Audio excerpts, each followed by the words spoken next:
നല്ല വാല്യുവേഷനിൽ കിട്ടുന്ന ഒരു മ്യൂച്വൽ ഫണ്ടാണ് നമ്മൾ ഡിസ്കസ് ചെയ്യാൻ പോകുന്നത്. അപ്പോൾ ഒരിക്കലും ഇത് ഒരു ബൈയിങ് റെക്കമെൻഡേഷൻ അല്ല. നിങ്ങൾ ഇതിനെക്കുറിച്ച് പഠിച്ചതിന് ശേഷം നിങ്ങൾക്ക് ഇൻവെസ്റ്റ് ചെയ്യാൻ സാധിക്കുന്നതായിരിക്കും.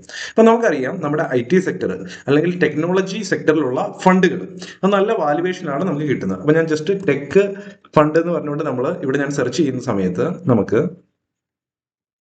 ഒരുപാട് ടെക്നോളജി ഫണ്ട് ഉണ്ട്. ICICI പ്രൊഡൻഷ്യൽ ടെക്നോളജി ഉണ്ട്, SBI ടെക്നോളജി ഫണ്ട് ഉണ്ട്, പിന്നെ നമുക്ക് ഈഡൽവൈസ് ഉണ്ട്, ഫ്രാങ്ക്ലിൻ ഇന്ത്യ ഉണ്ട്, HDFC ടെക്നോളജി, ഇങ്ങനെ പലതരം ടെക്നോളജി ഫണ്ട് ഉണ്ട്. അപ്പൊ ഞാൻ ആദ്യമേ തന്നെ ICICIയുടെ ടെക്നോളജി ഫണ്ട് ഞാൻ ഇവിടെ ഒന്ന് ഓപ്പൺ ആക്കുവാണ്. അപ്പൊ ഇപ്പം നമുക്ക് ഇതിന്റെ ഫുൾ ഒരു ചാർട്ട് നമുക്ക് കാണാൻ സാധിക്കുന്നുണ്ട്. അപ്പൊ എന്തുകൊണ്ടാണ് ഈ ഒരു പർട്ടിക്കുലർ ടൈമിൽ ഇത് ഞാൻ ഓപ്പൺ ആക്കുന്നതെന്ന് ചോദിച്ചു കഴിഞ്ഞാൽ, നമുക്കൊരു 3 മന്ത് നോക്കുവാണെങ്കിൽ ഇതിന്റെ ചാർട്ട്, ഈ ഒരു മ്യൂച്വൽ ഫണ്ടിന്റെ പ്രൈസ് ഇപ്പൊ 190 നിൽക്കുന്നത്. 190 എന്നുള്ള പ്രൈസിലാണ് ഇപ്പൊ നിൽക്കുന്നത്. അപ്പൊ ഇത് ഏകദേശം 240 എന്നുള്ള ഹൈയിൽ നിന്നാണ് താഴോട്ട് പോകുന്നത്. അപ്പൊ നമുക്ക് നല്ലൊരു വിലക്കുറവിലാണ് നമുക്ക് കിട്ടുന്നത് എന്ന് മനസ്സിലാക്കുക. അപ്പം വളരെ വലിയൊരു ടൈം പീരീഡിലേക്കാണ് നിങ്ങളുടെ ഒരു വ്യൂ എങ്കിൽ 1 ഇയറിൽ ഇൻവെസ്റ്റ് ചെയ്തവർക്ക് മൈനസ് റിട്ടേൺ ആണ് കൊടുത്തത് ഈ ഒരു ഫണ്ട്. നമുക്ക് 2 ഇയർ നോക്കുവാണെങ്കിൽ അവിടെയും നമുക്ക് വലിയ റിട്ടേൺ ഒന്നും കൊടുത്തിട്ടില്ല. 3 ഇയർ നോക്കുന്ന സമയത്ത് നമുക്ക് ഒരു 10%, 9% റിട്ടേൺ ആണ് ഓരോ വർഷവും ആവറേജ് കൊടുത്തത്.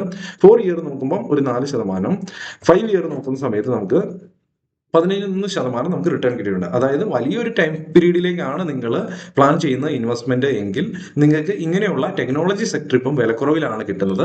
ഫ്യൂച്ചറിൽ ഇത് മുകളിലേക്ക് പോകുന്ന സമയത്ത് നമുക്ക് നല്ല റിട്ടേൺ തരാനുള്ള സാധ്യതകൾ ഉണ്ട്. അപ്പൊ നമുക്ക് ഈ ഒരു ഫണ്ടിന്റെ ഡീറ്റെയിൽസ് നമുക്ക് ഇവിടെ നോക്കുന്ന സമയത്ത് ഇൻഫോർമേഷൻ ടെക്നോളജിയിലേക്കായിരിക്കും നമ്മൾ ഇടുന്ന എമൗണ്ടിന്റെ കൂടുതൽ എമൗണ്ടും പോകുന്നത്.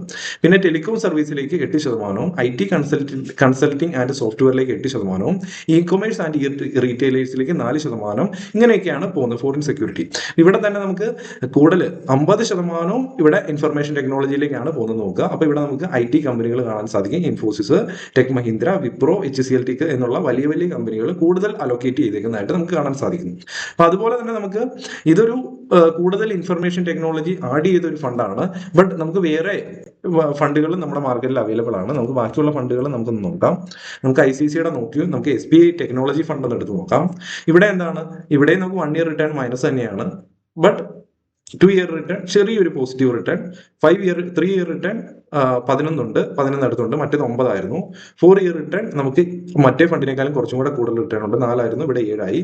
5 ഇയർ റിട്ടേൺ നോക്കുന്ന സമയത്ത് നമുക്ക് 13.75%, മോശമില്ലാത്ത ഒരു റിട്ടേൺ ഈ ഒരു ഫണ്ട് വലിയൊരു പീരീഡിൽ തന്നിട്ടുണ്ട്. 5 ഇയർ നോക്കുവാണെങ്കിൽ ഇപ്പൊ 2026 ആയി, നമുക്ക് ഈ ഒരു 2021 എന്നുള്ള കാലഘട്ടത്തിൽ ഇൻവെസ്റ്റ് ചെയ്തവർക്കാണെങ്കിൽ ഓരോ വർഷവും 13% വെച്ച് റിട്ടേൺ ഈ ഒരു ഫണ്ട് കൊടുത്തിട്ടുണ്ട്.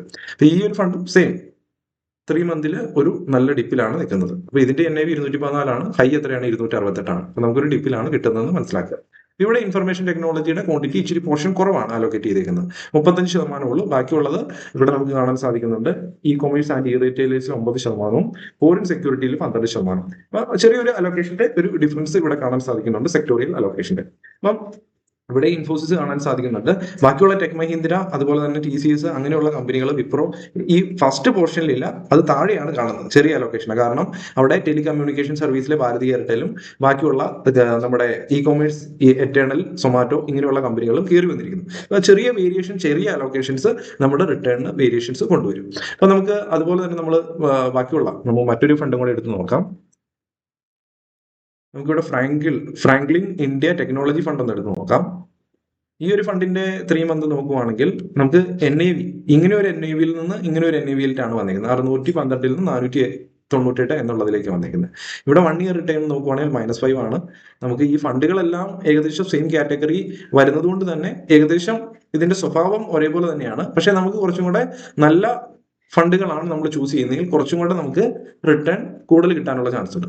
ഓക്കെ, അപ്പൊ നമുക്ക് 2 ഇയറിൽ 3 ഇയർ നോക്കുവാണെങ്കിൽ 16%, നല്ല അടിപൊളി റിട്ടേൺ 3 ഇയറിൽ തന്നിട്ടുണ്ട്. 4 ഇയറിൽ 10%, മോശമില്ലാത്ത റിട്ടേൺ തന്നിട്ടുണ്ട്. 5 ഇയറിൽ 12%. അപ്പം ഈ ഒരു ഫണ്ടും നമുക്ക് കൺസിഡർ ചെയ്യാൻ സാധിക്കുന്നതായിരിക്കും. അപ്പൊ നമ്മളാണ് തീരുമാനിക്കേണ്ടത്. നമ്മൾ ഈ ഒരു ഫണ്ടിൽ 37% ഇൻഫർമേഷൻ ടെക്നോളജിയിലേക്കും കമ്മ്യൂണിക്കേഷൻ സർവീസിലേക്ക് 16%, foreign, e-commerce, international mutual fund ഇങ്ങനെയാണ് അലോക്കേറ്റ് ചെയ്തിരിക്കുന്നത്. ഇവിടെ നമുക്ക് ഇൻഫോസിസും ഭാരതി എയർടെലും HCL ടെക്കും സൊമാറ്റോയും ഇതെല്ലാം ഇവിടെ നമുക്ക് കാണാൻ സാധിക്കുന്നുണ്ട്. നിങ്ങൾക്ക് ഈ 3 ഫണ്ടുകളും ഒട്ടും മോശമാണെന്ന് നമുക്ക് പറയാൻ സാധിക്കത്തില്ല. കൂടുതൽ ഒരുപാട് ആൾക്കാർ ഇൻവെസ്റ്റ് ചെയ്തൊരു ഫണ്ടാണ്. 1937 കോടി രൂപ ഇതുവരെ ഇതിനകത്ത് ഇൻവെസ്റ്റ്മെന്റ് വന്നിട്ടുണ്ട്. നമുക്ക് എക്സിറ്റ് ലോഡ് 1% ആണ്. അതുപോലെ തന്നെ നമുക്ക് എക്സ്പെൻസ് റേഷ്യോയും കാര്യങ്ങളൊക്കെ ഇവിടെ കാണാൻ സാധിക്കുന്നുണ്ട്. ഈ 1 ഇയറിന് മുമ്പ് നമ്മൾ എക്സിറ്റ് ആയി കഴിഞ്ഞാലാണ് നമുക്ക് 1% നമ്മുടെ കയ്യിൽ നിന്ന് എക്സിറ്റ് ലോഡായിട്ട് ഇവർ പിടിക്കുന്നത്. അപ്പം വലിയൊരു ടൈം ഫ്രെയിമിലേക്ക് ലോങ് ടൈം ആണ് നമ്മുടെ വ്യൂ എങ്കിൽ നമുക്ക് മ്യൂച്വൽ ഫണ്ടുകൾ വിലക്കുറവിൽ വരുന്ന സമയത്ത് നമുക്ക് ആഡ് ചെയ്യാൻ സാധിക്കുന്നതായിരിക്കും. അപ്പം ഇങ്ങനെ ഒരു മ്യൂച്വൽ ഫണ്ട് ആഡ് ചെയ്യുന്നതിന് വേണ്ടി നിങ്ങൾ ഇതുവരെ ആഡ് ചെയ്തിട്ടില്ല, ഒരു ബിഗിനർ ആണെങ്കിൽ നിങ്ങൾക്ക് കോയിൻ ബൈ സെറോദ എന്ന് പറഞ്ഞ ആപ്ലിക്കേഷൻ നിങ്ങൾക്ക് ലോഗിൻ ചെയ്യാൻ സാധിക്കുന്നതായിരിക്കും. അപ്പോൾ ഇവിടെ വന്ന് കോയിനിൽ വന്ന് നിങ്ങൾക്ക് 0% കമ്മീഷനോട് കൂടി ഡയറക്റ്റ് മ്യൂച്വൽ ഫണ്ടുകളിൽ നിങ്ങൾക്ക് ഇൻവെസ്റ്റ് ചെയ്യാൻ സാധിക്കുന്നതായിരിക്കും. ഒരു കാര്യം മനസ്സിലാക്കുക, ആദ്യമേ ഈ കോയിന്റെ ആപ്ലിക്കേഷൻ ഓപ്പൺ ആയി വരുന്നതിന് വേണ്ടി നമുക്ക് സെറോദയുടെ അക്കൗണ്ടിന്റെ ആവശ്യമുണ്ട്. അതിനുവേണ്ടി വീഡിയോ ഡിസ്ക്രിപ്ഷനിൽ സെറോദയുടെ അക്കൗണ്ട് നിങ്ങൾക്ക് വേണമെങ്കിൽ ഓപ്പൺ ആക്കാനുള്ള ലിങ്ക് കൊടുത്തിട്ടുണ്ട്. ആ ഒരു ലിങ്ക് ഉപയോഗിച്ച് നിങ്ങൾക്ക് സെറോദയുടെ അക്കൗണ്ട് ഓപ്പൺ ആക്കാൻ സാധിക്കും. അതിനുശേഷം വന്ന് ഈ കോയിൻ എന്ന് പറഞ്ഞ ആപ്ലിക്കേഷനിൽ നിങ്ങൾക്ക് ഇൻവെസ്റ്റ്മെന്റ് കാര്യങ്ങളൊക്കെ ചെയ്യാൻ സാധിക്കുന്നതായിരിക്കും. എന്തെങ്കിലും ഡൗട്ട് ഉണ്ടെങ്കിൽ താഴെ വാട്സ്ആപ്പ് നമ്പർ കൊടുത്തിട്ടുണ്ട്. ആ ഒരു വാട്സ്ആപ്പ് നമ്പറിൽ കോൺടാക്ട് ചെയ്തിട്ടാണെങ്കിൽ നിങ്ങൾക്ക് ഇൻവെസ്റ്റ്മെന്റുകൾ ചെയ്യാൻ സാധിക്കുന്നതായിരിക്കും. അപ്പോൾ ഇത് കൃത്യമായിട്ട് മനസ്സിലായെന്ന് ഞാൻ വിചാരിക്കുന്നു. നല്ല വാലുവേഷനിൽ കിട്ടുന്നു, ഡിപ്പിൽ കിട്ടുന്നു, മ്യൂച്വൽ ഫണ്ടാണ്. ഫ്യൂച്ചറിൽ SIP ചെയ്ത് കഴിഞ്ഞാൽ നല്ല റിട്ടേൺ കിട്ടാനുള്ള സാധ്യതകളുണ്ട്. Okay, thank you.